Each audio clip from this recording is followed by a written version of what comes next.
It's a frosty one tonight. All right, we're live. Welcome back, everyone. J-Bone here for Smash This Podcast. Not flying solo tonight for this Lucha Underground Kill Mill Season 4 episode, not 14, 16 review. We got Mr. Chris Phoenix in the house joining me live tonight. What is up, dude? I'm back!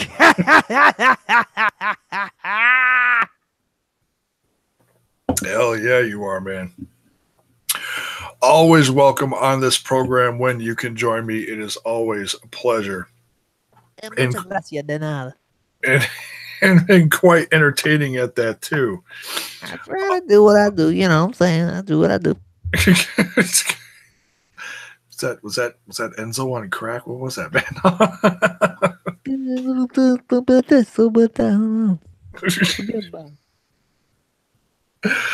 The real one right here live, folks. You wouldn't even know. All right. Oh, my goodness. Quite the loaded episode. These episodes now are going to be snowballing downhill towards the end of the season now, which is going to be Ultima Lucha Cuatro. And for those who are not very good with their Spanish, that's 4. What did you think about this episode, dude? Just jumping into this before we break it all down. Overall, a much-deserved improvement from the previous 4 episodes, I must say. It was definitely, better as far as match quality, as far as setup, as far as moving the story forward a bit.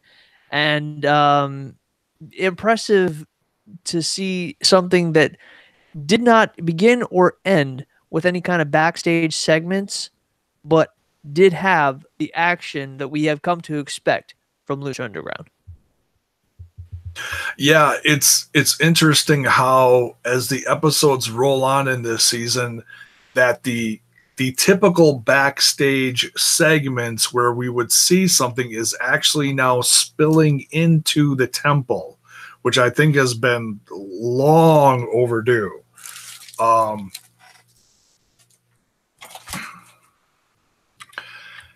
For example, and I know this is just kind of jumping all over here, but for example, when Phoenix came out in the middle of the Fatal 4-Way, the main event, that was completely unexpected. No one saw that coming. TGV is in the chat. Good evening to you. Welcome. Glad you could join us. What does he say here? Max standing up to Mill made the show for me. This is the first episode that had no cinematic. Yeah, I think sometimes it's needed because they preview stuff and you look forward to certain things depending on who you like and who you don't like.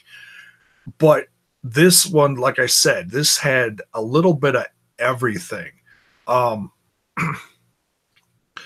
let's start breaking this down. We start off with Stryker and Vampiro opening up the episode from the announce table, reading a letter from Papa Cueto announcing that several people from last week wanted Brian's in the chat. Good evening to you. Reptile Tribe in the house. Yeah, we get plenty of those this episode. Those slimy turd cutters aren't going to walk away that easily with those trios belts. We'll see about that. Oh, and we see Mr. Chris Phoenix is not a fan of the Reptile Tribe. Oh, J-Bone, you know where my allegiance lies. Tick tock. Oh, we're getting to that. We are certainly getting to that. We had a debut in the temple tonight. The letter from Papa Cueto that Matt Stryker reads, and I'll just sum it up, saying, announces that there's going to be a fatal four-way for the main event, saying that Pentagon Dark, Mil Muertes, King Cuerno, and Dragon Azteca Jr.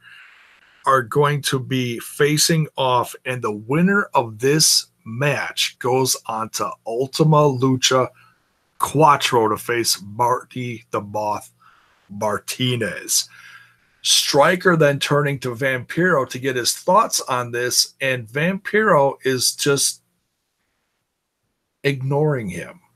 Very distracted, very not physically yet not mentally there. What are your thoughts on Vamp's? His whole attitude was really off throughout this whole thing, if you noticed. What did you think about Vamp? You know what? This is one of those things leading to something else. You can usually tell, when Vamp's just being his just goofy self, but when he's distracted, when he's like flippant and goofy, but distracted, he's got something running in the back of his mind. One of those little voices that he's tried to forget, or one of those little voices that he's trying to get rid of, or he tried to get rid of, but seems to always be with him, just running a little bit in the back of his head, having something to do with possibly the fatal four-way match or whatever violence is befalling the people in the ring at the time, knowing full well what the consequences are and what role he'll play further down the line. But we have yet to see that.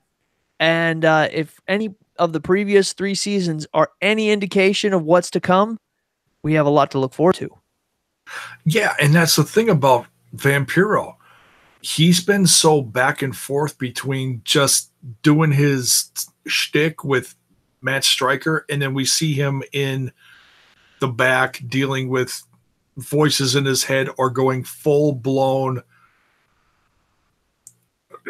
vampire mentor to Prince Puma, or mentoring Pentagon, where as we saw at the end of last season, sounded like he was turning on Pentagon Dark with some overlord standing over him. And we still have not seen a hint of that yet this season until this episode. Something dark behind, mentally, physically, something behind Vampiro. If it's leading toward Halloween, there's something malevolent on the horizon. I'm looking forward to it.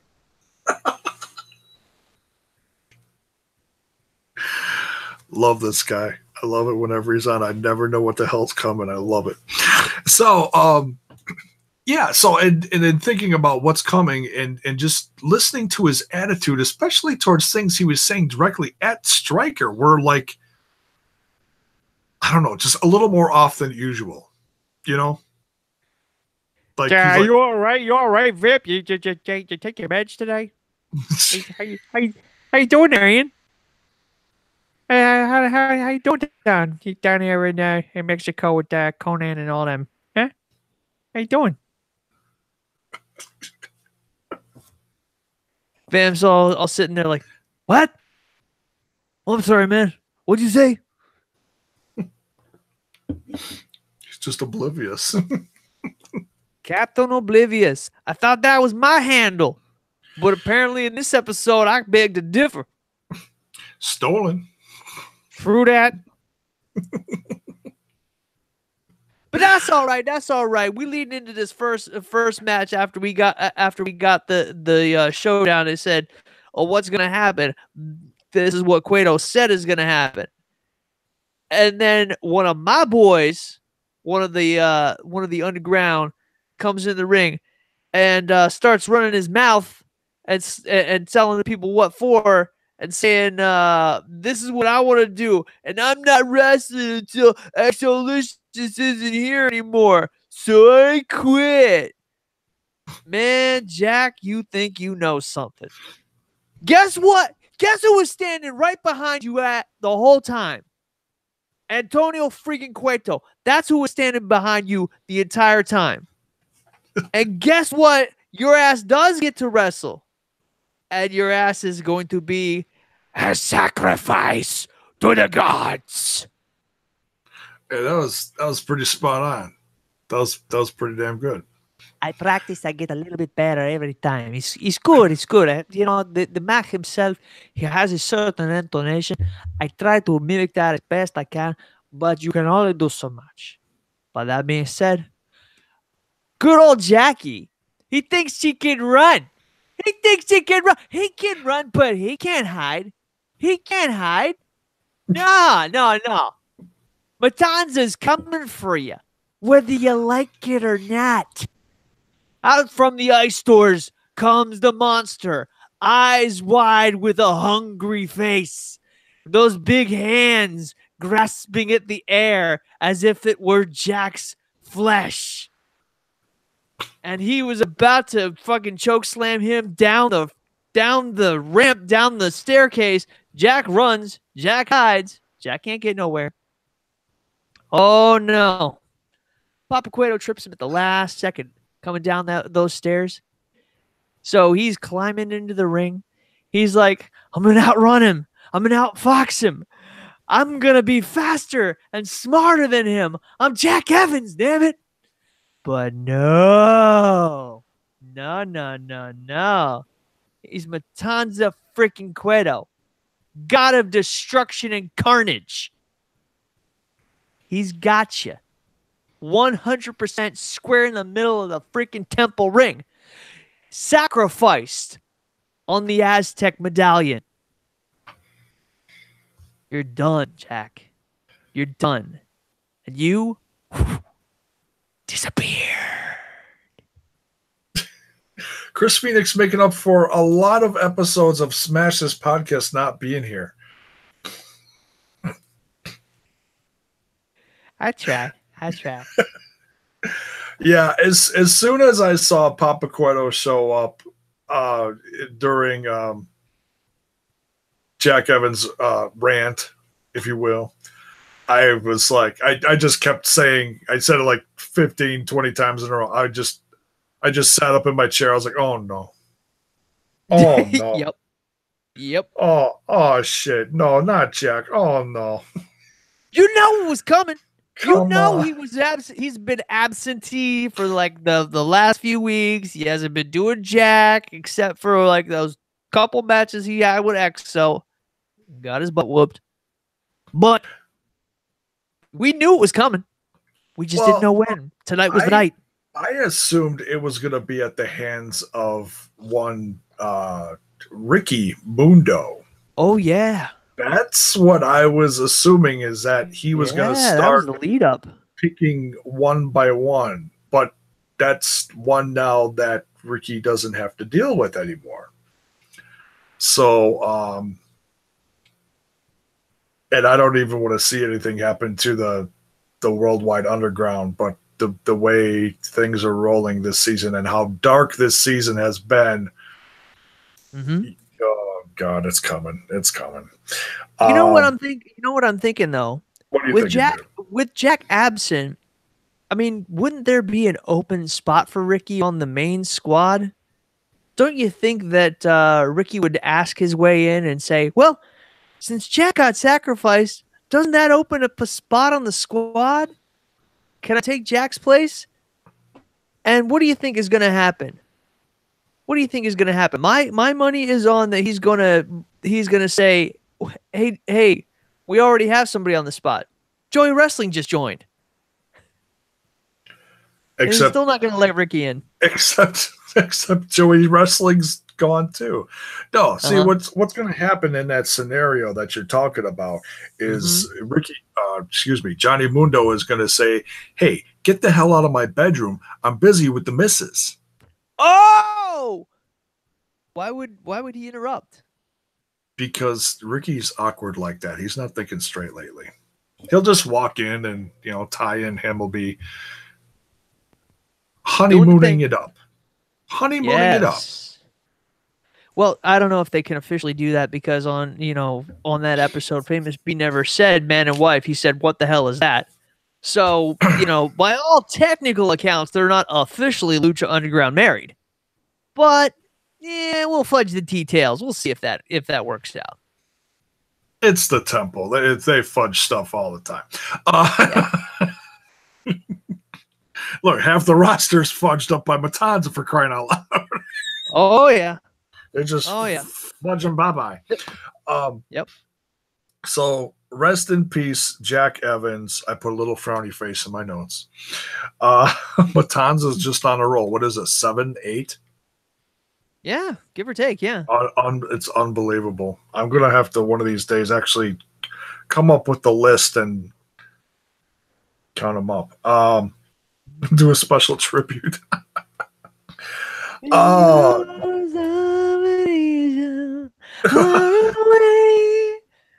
No! They didn't have to die like this, damn it!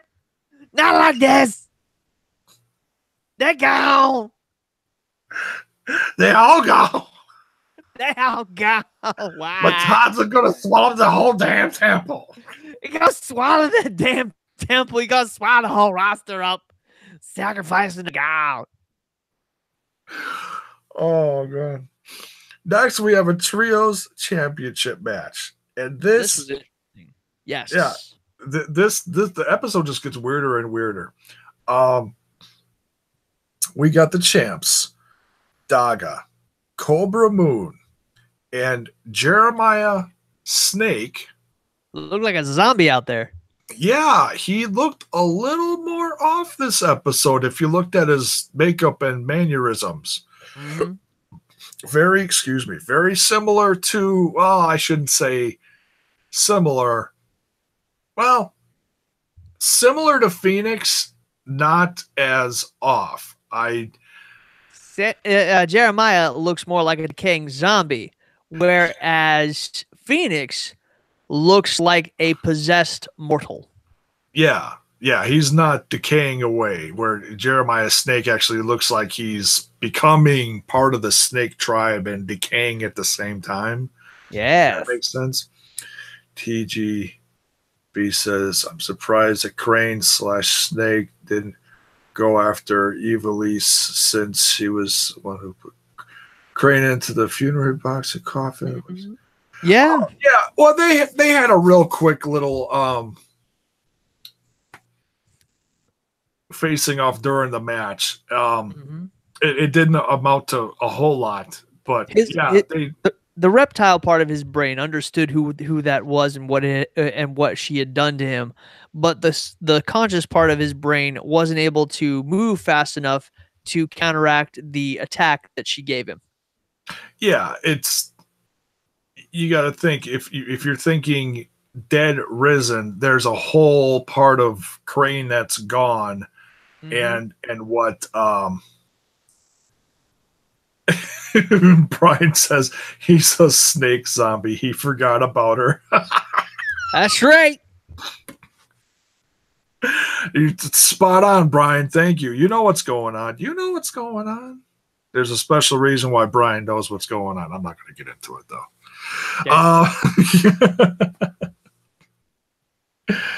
Oh, man. And right before this match starts, we get the introduction from Mr. Paul London, who's part of the Rabbit Tribe. We get El Bunny, which is Spanish for the bunny. The bunny. He looks like a very dark version of Mascarita Sagrada. He does. And when I first saw the trailer, I assumed that's who that was. Yeah, but it's not. It's not. It's a completely different guy because that guy's a little bit taller. It's I'm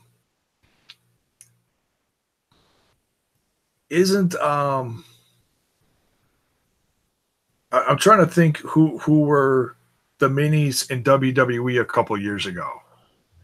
Which ones? Because there's been several varying comedy segments.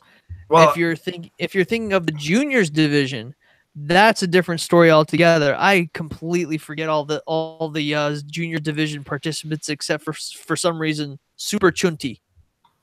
No. That's too many years ago. I'm talking about who did Swoggle always face? Oh, El Torito. Yeah. Who? Okay. El Torito plays someone in this season. I can't remember if it's Masquerita Sagrada or if it's No. El Bunny. It has to be El Bunny because Sagrada is a completely different guy. That guy is old. Torito is younger. Oh, okay. Then it's got to be. Then it's got to be El Torito. I read it somewhere, and it's my senile mind. Please forgive me, but That's okay. I'll figure it out. we'll wiki that shit later. Yeah. And try not to get spoilers from Wikipedia at the same time. Oh my god.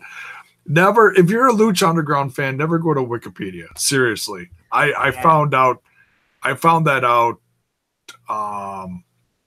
between seasons 2 and 3.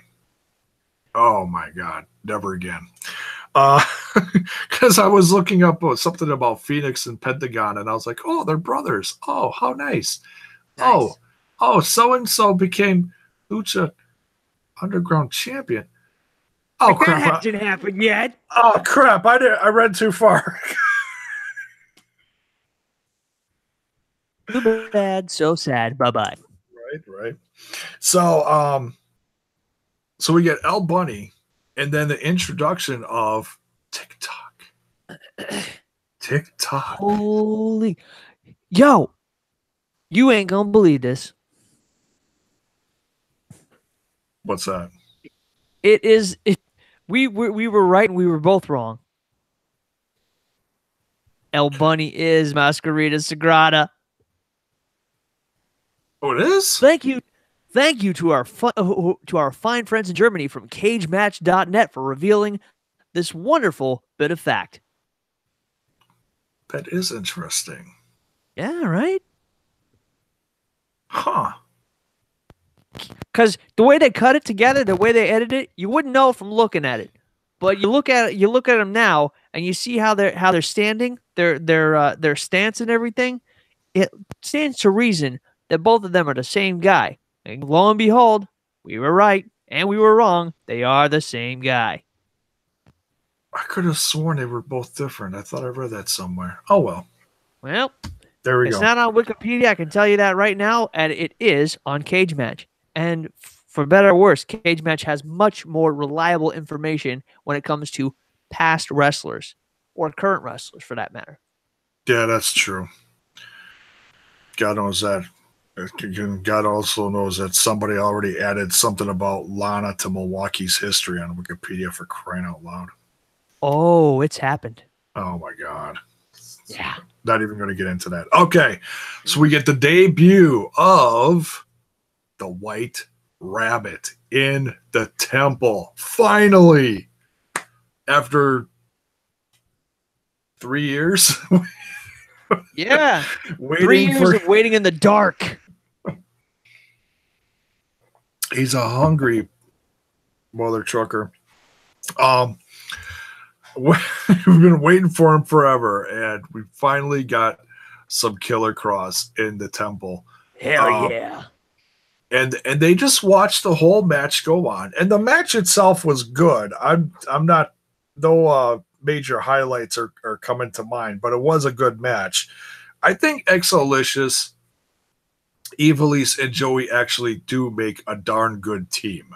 I mean, you get a little bit of everything that's different in the temple, especially with Joey Ryan. Oh, yeah. So, I mean, this had some good wrestling and also some goofy moments. We also, and I noticed this, and I think this is, it's a goofy yet significant thing. In all of Lucha Underground seasons that Joey has been a part of, which would be, what, 2 through now? I think so, yeah. We have not seen the sleazy side of Joey Ryan, what he does everywhere else in the indies Mm-hmm. till now. He's Considering just that Lucha Underground is TVMA, you would think that stuff would fly, but apparently in certain circles and certain matches, not so much. yeah, and it just shocked me because as soon as he did the whole, I mean, he's come out with the lollipop before. Oh but, yeah, but I don't remember him ever involving the lollipop in the match like he did a couple times in this match. yeah, 2 of them even. Snake got one. Because reptiles are attracted to sugar. Do you think he actually liked it? I wonder what flavor it was. I think he liked it. I think it was watermelon. Wait, that was the one that was The red one. it was down. Yeah. Yeah. Oh, So, you know there's a pocket down there. Come on. maybe a little salty or something. Well, that's what Stryker said, but I don't believe him. I think there's a pocket down there. But Jeremiah, you know, he's a reptile. He doesn't care. You know, if he was still, you know, mostly human, he would care about like it's like I'm not imbibing your ball sweat from this lollipop into my mouth. I don't think so. No. That doesn't attract lizards, does it? Deja vu. I'm having the weirdest feeling of deja vu right now. I don't know why, but I'm having a feeling of deja vu. This is not good. Are we in the Matrix? Glenn, are we in the Matrix? You sure?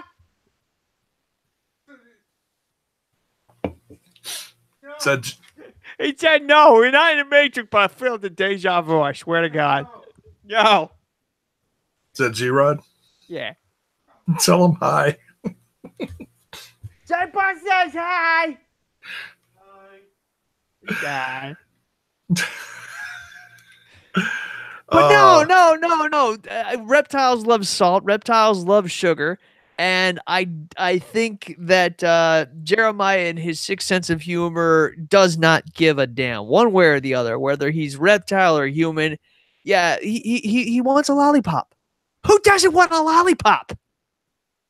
From Joey frickin' Ryan.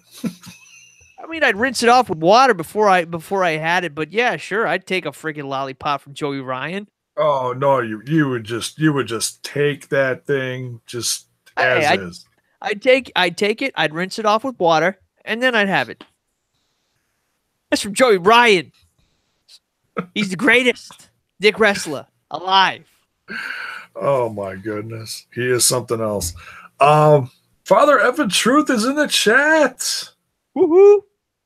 Welcome to the show. So yeah, the Reptile Tribe successfully defends their trios championships, excuse me, and they slither away. And as the new team of Exolicious, Evilise, and Joey Ryan are coming to, Joey Ryan ends up getting tapped out from Daga. That's what ends the match, which is a strange ending, but it also gives a little more shine to Daga, which is so desperately needed. Speaking of Daga, Oh yeah. little side note here. Yeah. I know we're just all ADD all over the place here. Oh yeah. He's making his debut. I think it's next month. Next month in MLW. Well, that's good. He's going to get a lot more exposure that way. You know, coming up from AAA, you know, made his mark on Lucha Underground and finally moving up to MLW. I forget who was the last guy from MLW. You know, who what's it called? Who was really like noteworthy? Like, who was like really noteworthy? Can't remember. Who was that guy? There's all sorts of noteworthy people on MLW. The roster's loaded from Lucha Underground people. You got Pentagon, Phoenix, Strickland, Callahan. Mm-hmm. Taya just made her debut. Joey Ryan is in there. It's loaded. It's a great. In fact, they're coming to Chi-Town in November. someone messaged me recently and said, J-Bone, I know you're going. I'm like, I haven't bought tickets yet, but I might try. We'll see. It's getting close to the holiday. You showed up to All In. Might as well, right? Tickets are $10, so J-Bone's going to see what he can do.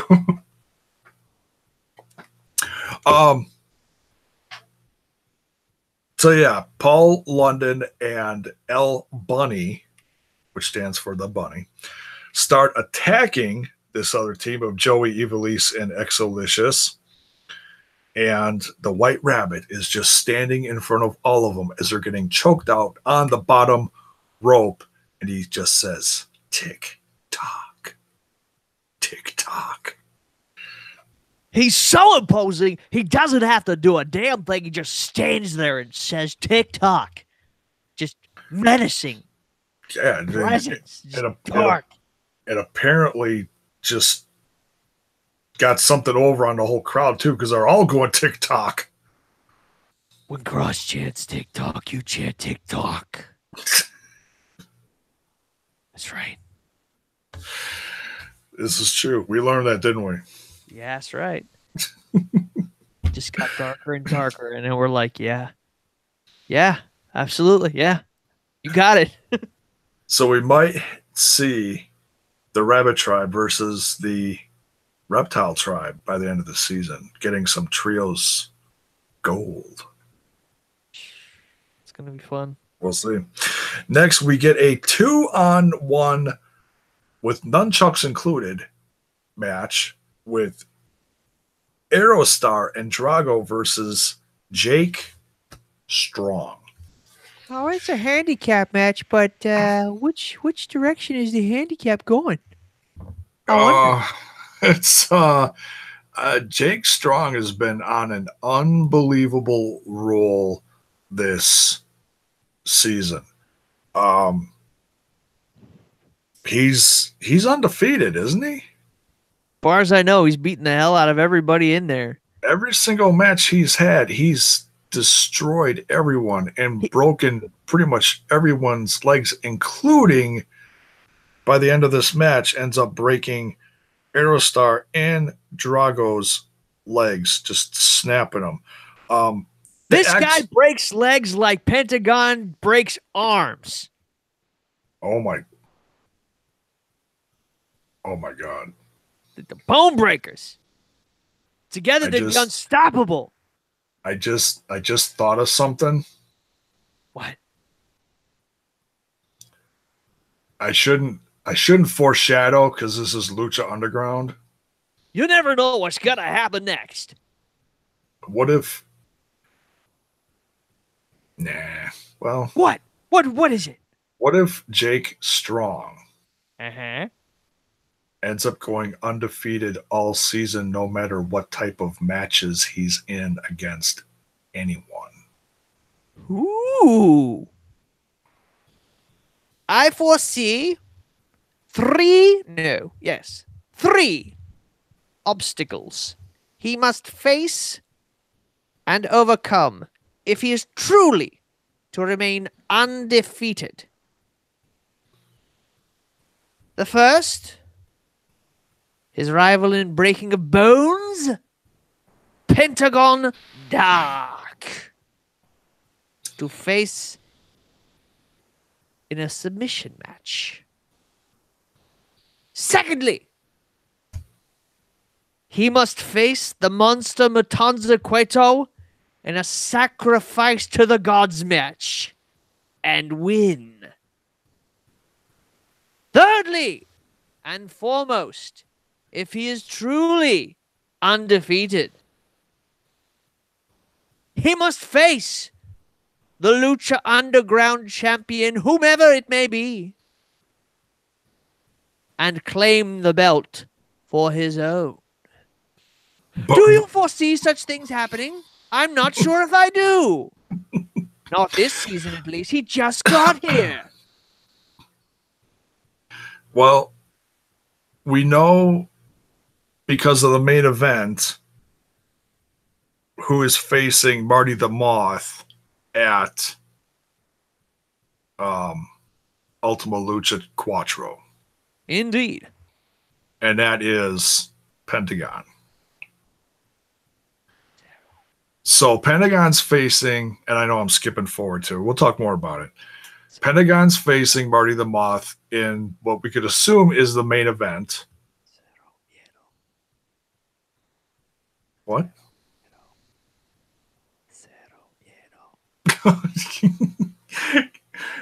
Trish Phoenix, you're being creepy.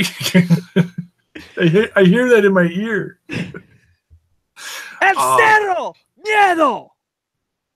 The only way that he would be able to face the champ at this point, looking at a blank card, except for 2 matches that have been made as of tonight, is if he wins one other significant match. True. Because right now we have no Gift of the Gods champion. So is there going to be a tournament that lasts across 2 whole shows to crown the next winners of the medallions, and then forsooth crowning the next champion the next show? Who knows? That's where I would like to see it. That by Ultima Lucha Quattro, maybe the second or third part of that they actually crown the Gift of the Gods champion, the new one. Yeah. We'll see. It's just looking at the way Jake Strong is going. I mean, he survived the mist. No one comes out of a misting, no matter what universe, show, whatever. You always get you end up losing whatever battle against whoever misted you. If you take the mist, yes. But if you subvert the mist, maybe. There's only one person I know who's subverted the mist, and that is Broken Matt Hardy. He subverted the mist. But everybody else has taken the mist and unfortunately met a severe end at the hands of their opponent. Was that against Decay? As a matter of fact, it was. Okay. I know it wasn't in WWE. Yes. This was before he became the Woken Warrior. It may have been Delete or Decay, if I remember correctly. Well, that one I think I saw. It's a little fuzzy. All right. So, good action from Aerostar and Drago, especially Aerostar. Oh, my God. When he fell 20 feet off the catwalk? Oh, my God. That was crazy. And then dove off of it onto... Well, it was a little hard to tell where he jumped from. Yeah. But he was pretty high up or out somewhere. And dove onto Jake Strong. That was a tremendous feat there. Yeah. Because they didn't even show where he fell. Nope. That was nuts. Yeah. Glad to see he's on Impact now. It's looking good. Oh, yeah. Whenever Aerostar is on Impact, he always, no matter who he faces, he always shines. He is one of, I think he's really underrated. Everyone always talks about Phoenix and Rey Mysterio. You got to put Aerostar in that conversation. Yeah, absolutely. As far the guy does some insane stuff. If you see any of his stuff recently from what was that?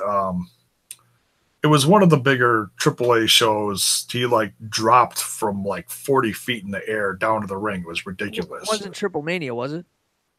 I don't think it was. I think it was something before Triple Mania. Gotcha. I could be wrong. I forget. It was some crazy ass ladder match or something. I may have seen it on Twitch. That's where I watch all my Triple Mania stuff, unless it's replayed on YouTube. Yep. Jerry's in the chat. What's up? Faithful viewer. Thank you, Jerry, for joining us. So yeah, Jake wins, snaps both their ankles. And he did because Vamp says he heard it. Yep. Because he was right there. Oh yeah. He was only inches away. So then we get announced that Marty the Moth Martinez is going to be in the temple next week to face off against, not face off, but to face, period. Whoever wins the Fatal 4-Way. This is the showdown before the showdown for all the marbles. That's right. And I don't think a good one. These two have never faced off before. I know that in the first episode when they did the big, what the hell do they call the big, the Battle Royal? Yeah, what do they call that? I can't think. It's Aztec Warfare. Thank you. I always forget that one. Thank you, Papa. Their version of the Royal Rumble. It's Aztec Warfare, Vince. Get it right. It is. It is. And it's better, too. Yeah. Kind of depending on who shows up, but the last one was pretty good. Oh, hell yeah. Tommy Dreamer showed up. That's all I'm going to say. Hell yeah. When Uncle Tommy's in the building, hardcore's in effect. That's what we do. That right there made the whole thing for me. I was like, oh my God, it's Tommy. Thank you. Good night. Hell yeah. Oh, man. So we got King Cuerno versus Mil Muertes versus Dragon Azteca Jr. versus Pentagon Dark. Winner faces Marty at Ultima Lucha Quattro. And we discussed this a little bit, but I'll reiterate it for those who came in late. Phoenix, during this match, appears out of nowhere. And he's like a zombie. He did, stalking Melissa Santos. Now, he didn't hurt her this time, which is nice. And obviously, she's trying to calm him down in Spanish, like Black Widow to the Hulk, and trying to whisper sweet nothings in his ear, getting him to lower his guard. So she finally gets let go, and she runs the hell out of there like a victim in a friggin' horror movie. She is out of there. Gone. See ya. And shortly thereafter, one of the greatest spots of the entire match, he freaking lands on him. What is it? Who was that? Who was that who did the jump? Was that Dragon Azteca or who was that? Yeah, it was, yeah. Freaking Dragon Azteca launches himself at freaking Mil Muertes, annihilates him into the freaking announce desk. And you can hear Matthew on Botchamania right now. That thing did not give. I am the table. Table one again, damn it. Right. Oh, TGV in the chat says, I want Matanza to sacrifice Tommy Dreamer. What? No, Uncle Tommy will not be sacrificed. He is too hardcore. What? TGV? You do not speak sacrilege against Uncle Tommy. King of hardcore. He runs my city. The hardcore icon. Have we not seen enough sacrifice this season? My God. You know, maybe you could sacrifice Brenda. That would be okay. Not Brenda. Man, I'm tired of her whiny ass voice anyhow. They over mic her. They do mic her up. It's like miking up the quarterback. Man, don't they know too many secrets already? Famous Beast, you keep your hoe in check. I pimp. You keep your hoe in check. Keep your pimp hands strong, B. Keep your pimp hands strong. Oh. She talking all that mess. Need to step up. Throwing a shoe. Throwing a shoe. Who throws a shoe, honestly? Who throws a shoe? Honestly, you fight like a woman. She is a woman, man. Oh. You lucky them ain't stilettos. Otherwise, he poke somebody's eye out. Forget that. Nah, man. Well, if they're pimp shoes, I'm sure he's got some kind of heel on it. He got them goldfish platforms. Recognize. Game recognize game player. That's what I'm talking about. Oh my god. Oh, so Phoenix goes after Melissa. Dragon Azteca gets Phoenix. They brawl to the back. Mm-hmm. And in typical four-way fashion, usually whoever goes to the back ends up coming back out, or at least one of them does. They don't. At least I don't think Dragon Azteca came back. This one got wrapped up pretty quickly after that. Between Mill, King Cuerno, and Pentagon. As soon as the brawling ensued to the back, none other than the Mac, Willie Mac, is back. Jack. Dropping not one, but 2.5 stunners on Mil Muertes, bending him over, keeled over, straight over, allowing Pentagon to take the advantage and straight wreck that fool with a Mexican destroyer. At first, he super kicks King Cuerno in the next week, making sure he doesn't interfere in the pin. Oh yeah. then he comes off the second rope and drops that Mexican destroyer. Oh, that was beautiful. Pentagon's one of the best at doing that. It's oh my god, it's beautiful. So he does at the Mill.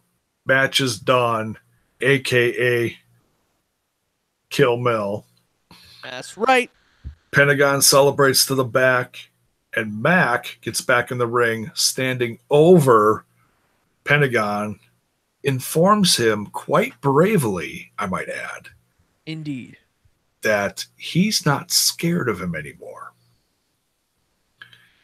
He's like, I ain't afraid of you.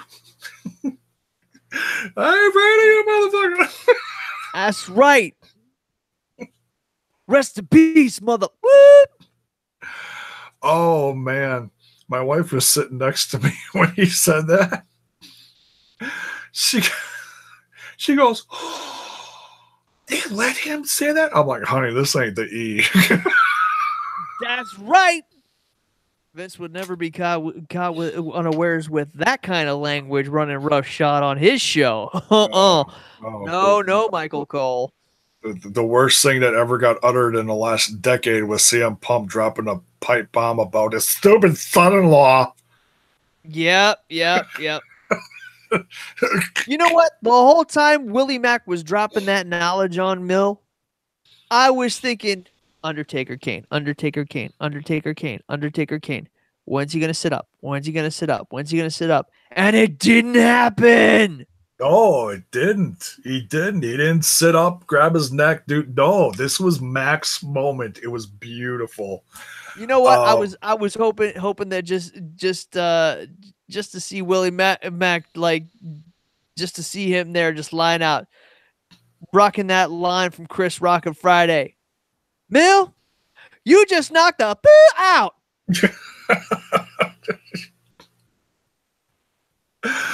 Oh, 20 years later, it's got to happen. That's right. It's Hollywood. Why not? And if anybody would be dropping that line, it would be Willie Mack. Yeah.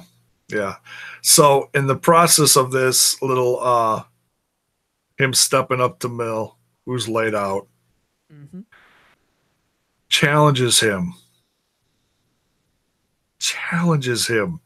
to a death match at Ultima Lucha Quattro.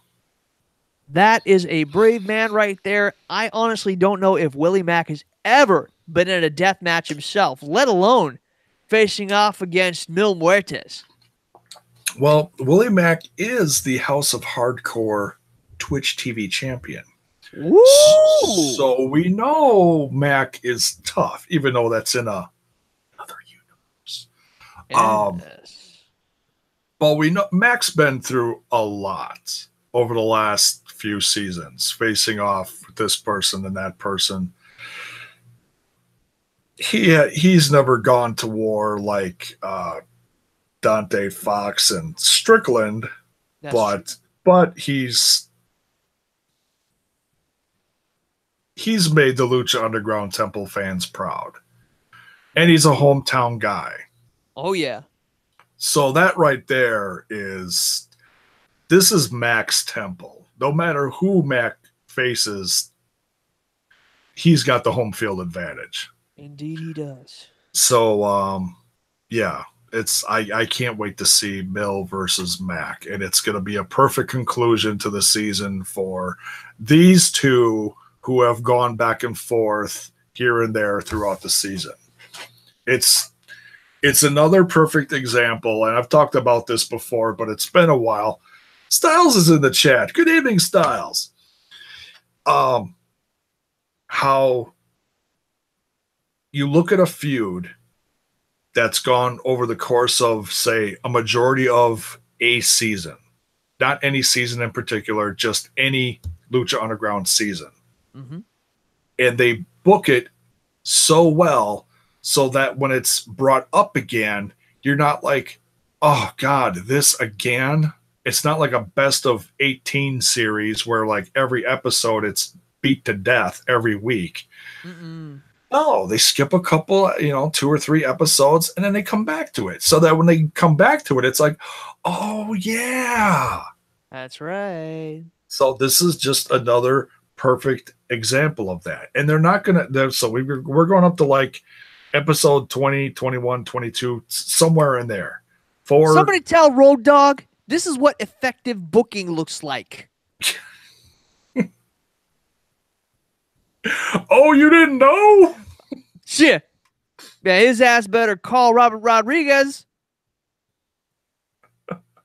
They better hire Krista Joseph back. I was going to say, I don't think there's a place in the temple for Road Dogg. Hell no. Maybe they get sacrificed. That's true. Oh, we love Road Dogg. We love classic DX stuff, but yeah. All right, so this was a loaded episode. Lots of matches, lots of twists, lots of turns. Some debuts. We say debuts because it's in front of the crowd.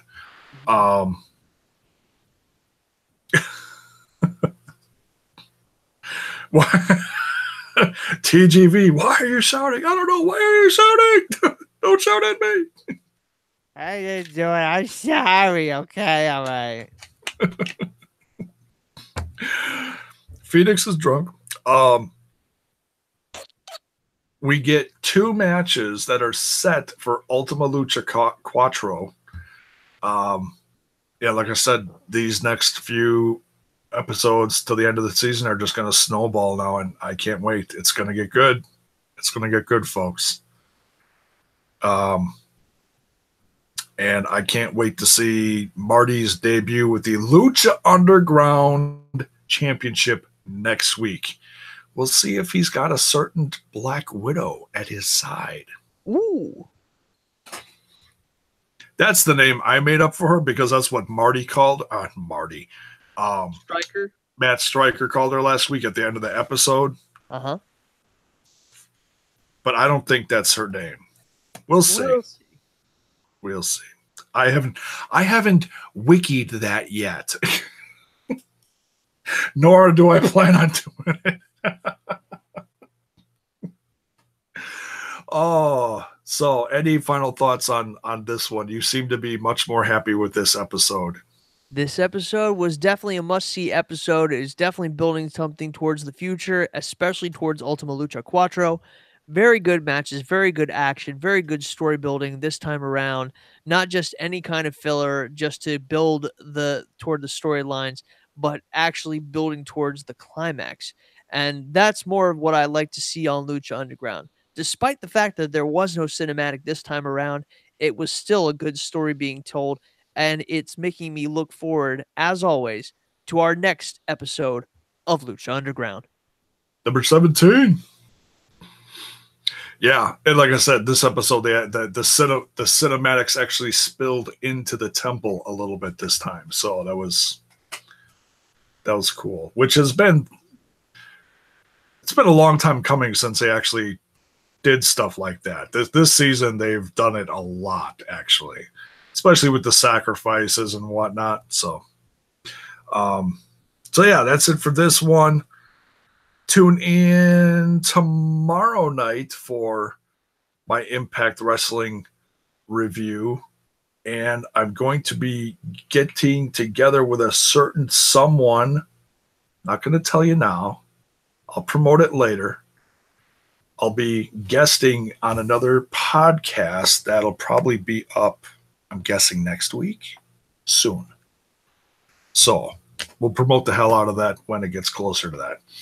And yeah, thanks again, Chris, for joining me on this. You're always welcome on here. Always a pleasure having you on here. Always very entertaining, funny. Brings a tear to my eye every time I have to end the show. I just wanted to go on forever.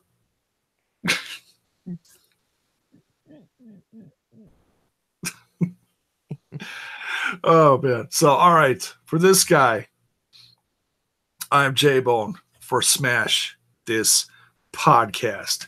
Don't forget to smash that like button, smash that sub button, and ring that bell for notifications so you know when more of my content hits your screen. Good night, folks. We'll see you soon.